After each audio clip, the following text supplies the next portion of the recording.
Hey everyone, and welcome to another episode of Unboxed. We're continuing with building the Black family. We're also going to continue with Black family communication. Stick around as we unbox the power and the potential of the Black family. I'm Dr. Robert Davis, family life educator and relationship coach, and welcome to Unboxed, a frank and straightforward conversation about relationships. We're going to talk about family, church, workplace, and all other types of relationships. Join me for the next few moments as we unbox the power and potential of relationships and help you to live your best life.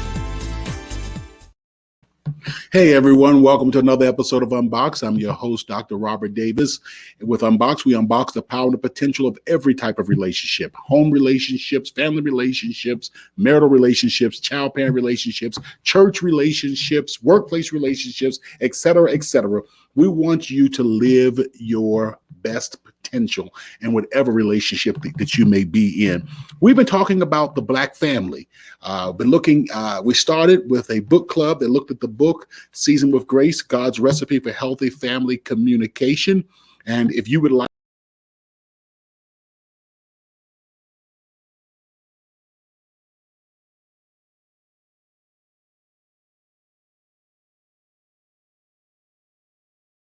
make sure that you like, subscribe, and share. All right, let's go ahead and jump into it. We've been talking about how to build up the Black family by using communication, and it really kind of lays the foundation. And tomorrow we're going to transition into African-American economics or finances. But yesterday when I was talking with you, I talked about the various things that make for that makes African-American communication so awesome. I really want you to get that. It makes African-American and the way we communicate, it was given to us, and you from the continent of Africa. You can see similar communication patterns with people who are indigenous Africans, as well as the descendants of the diaspora. Whether you go to the Caribbean, whether you go to South America, or in the United States, wherever you see people from the continent of Africa, we have a unique communication style. And so there's been research, and I shared some of that research with you yesterday. I'm just going to do a quick recap, and then I'm going to tell you what that actually means for us. So number one, the research has shown us that African Americans, when we communicate, we pay a lot of attention to facial expressions as well as body language. Check. That is a good thing to do. Second of all, African Americans, especially African American men, like to work as a team to do problem solving. And we really put a high value on problem solving. So to my Black men out there, that is a check for you as well. The third thing that we found out was that research also indicates that African Americans as a whole, and this really does impact communication, because it's manifested in the way we communicate our sermons as well as our family communication. We're generally, African Americans have been noted to be generally more optimistic than our European American counterparts.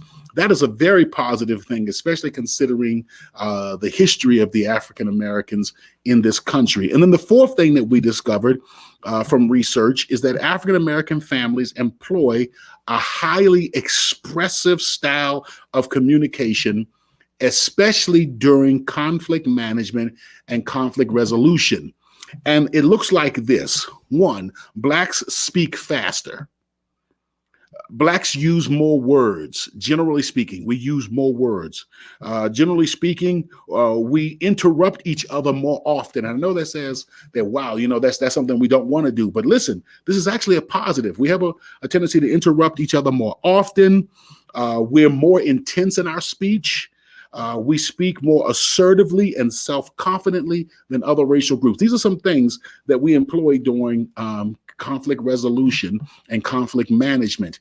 And to other races, and this is why you cannot allow the majority culture to dictate how we communicate as a people, because to others, the more use of words, the rapid speech, the interrupting of each other, the self-assertiveness and self-confidence that exudes in the way we communicate is often seen as being aggressive. We see this in the way that police interact with African Americans and other things. And we know this is not just as simple as communication. I don't want to try to minimize the police relationships with us, but one of the things that contributes is a misunderstanding of African American communication styles. And so, so often we're seen as being highly aggressive. And those of you who are African American, you already know that that doesn't mean because somebody is talking fast or they have an elevated volume, which Blacks tend to speak at a louder volume than our white counterparts. Because you're speaking at a louder volume, more words, or even interrupting, it doesn't mean hostility, anger, and aggression. It's just the way that we communicate. And there's nothing wrong with the way that we communicate. And so African Americans, even with all of those realities about the way that we communicate, the truth is, and this is what research has shown, African Americans still, with all of that, do not view family conflicts as particularly angry or intense. We still don't view it. My god sister in Washington, D.C., we both come from loud families. And people from the outside would look in and say, man, y'all are very loud. That's okay. That don't mean that we're angry. We come from a big family. If you're going to speak, you got to get in there. And sometimes you got to raise the volume above the volume of everybody else. That's okay. Because, and there are three things I want you to take away from this. This is vitally important for African-American communication and for building up our family. And that is, we cannot allow, number one, very important for you to remember, once you understand African-American communication style, the way we communicate, there is nothing wrong. This is the first and most important thing. There is nothing wrong with the way we communicate.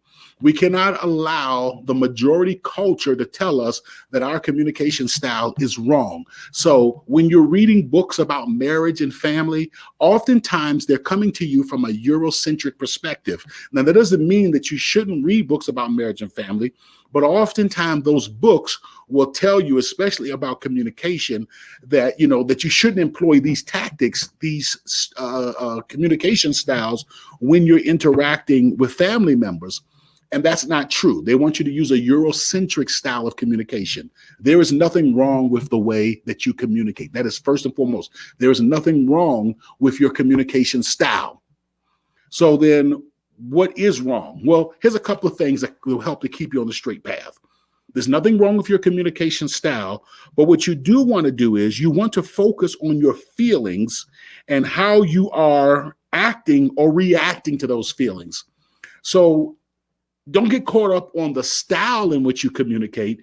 More so, you need to be caught up on how you are acting and reacting when you communicate. Don't get style caught up with substance. So when you talk about really utilizing African-American communication style, that's one thing.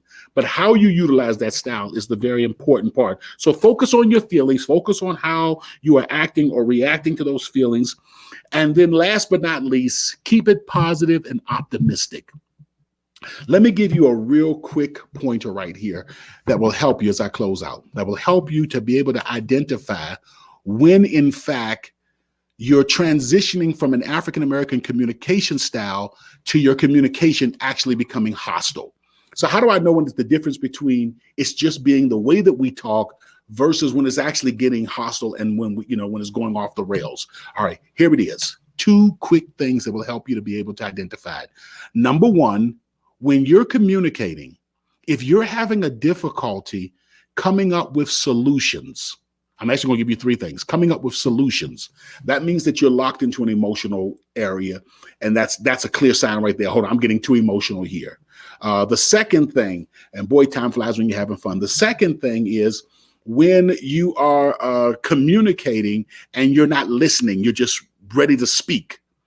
Whenever you are just in the mode to speak, check yourself and say, hold on, am I getting a little too emotional here? And the third thing as I close is if you can't laugh. I know that sounds crazy. If you are dealing with conflict resolution and you can't find the humor or something funny, and I'm not talking about where you're teasing or belittling someone, but I'm talking about generally being able to have that relaxed laughter, general being able to be at ease, then it's gone a little bit too far. Listen, our time is up. I've already gone over my limit. Please make sure that you like, subscribe, and share. We're going to check back in here tomorrow and continue our conversation with the African American family, because we want to unbox all the power and the potential of the Black family. Until I see you tomorrow, may you have a wonderful night.